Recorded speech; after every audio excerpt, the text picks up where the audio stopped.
Devastating news out of DC Comics today. How much longer is the comic industry going to survive? What's up, everybody? We are back. John Delarose here, delarose.com. That's DELARROZ.com. You can head to the link in my description below and grab a free graphic novel of my first volume of Flying Sparks just for signing up. And if you like old DC Comics before this sort of train wreck started spiraling, I really think you're going to enjoy Metagirl and enjoy the characters in Flying Sparks. So make sure to head to that newsletter, get that book free. You can pick up the rest of the books through me on Amazon any way you want to. It's awesome. All right. This is quite the news that just dropped over the weekend. Merry Christmas to DC comic creators, right?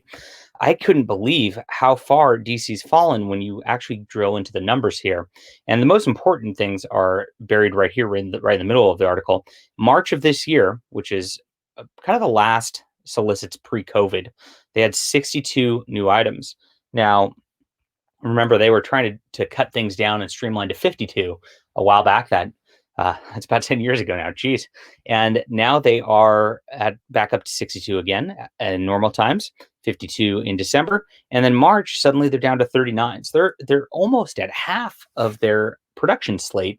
And they didn't let anybody know about this. The people at DC who were working, the freelancers, the writers, the artists, the editors, had no idea that their books were no longer going to be solicited with this new future state 5G whatever nonsense is going on, where DC is actually doing exactly what Marvel did like 5 years ago with their Marvel Now initiative, but now it's DC Future State, where they're making a bunch of minority and whatever replacements for their current characters, because this is what they like to do.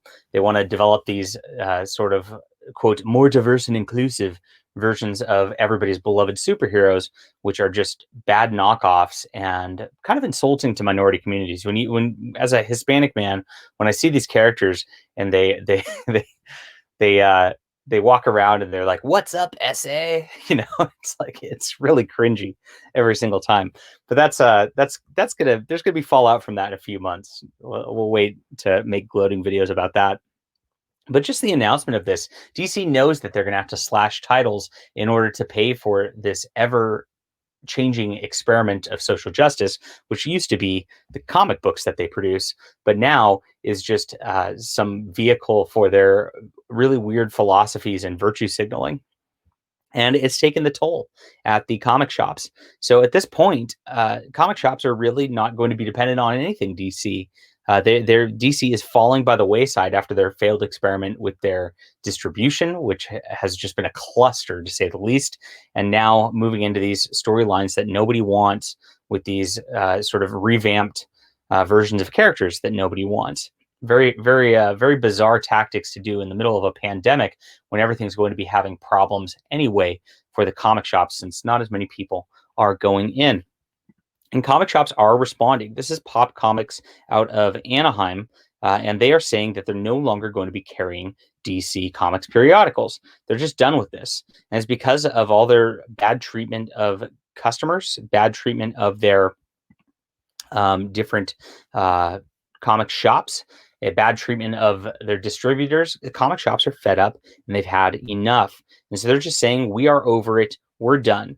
Now, if comic shops stop carrying DC and kind of move towards a game and toy store model, this really changes the dynamic of the comic book industry. There's really only Marvel left holding that line, and Marvel's barely holding that line to keep these issues of comics going in the way that it has for the last 50 years. There's been so many missteps at this point, so many just middle fingers stuck at customers and middle fingers stuck at the stores themselves. That's really no wonder that these comic shops are looking at ways to divest from these two companies and to change the way that their model is going forward. So this is some pretty hilarious stuff. What I think at the end of the day, this creates some wonderful opportunities for indie comics. And I would love for you to check out my book, The Cosmic Warrior. It's a 2-issue series right now. The third is getting drawn. I think it's about 70% done. And this is old action adventure pulp like you used to get if you love the Green Lantern in the old days, or if you love John Carter or any of the old pulps that made comics great. This is going to be the book for you. You're going to enjoy it.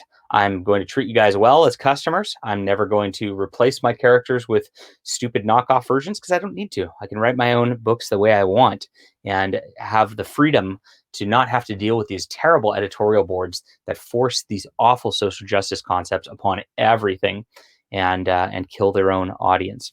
So I'll leave this link down in the description below also. Please check it out and read it. Got a beautiful review from Nasser Rabadi just the other day, which I really appreciate. And I think you'll enjoy it too.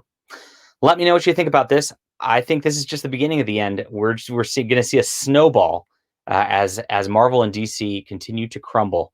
And I'm getting the popcorn. That's all I can say. See you guys.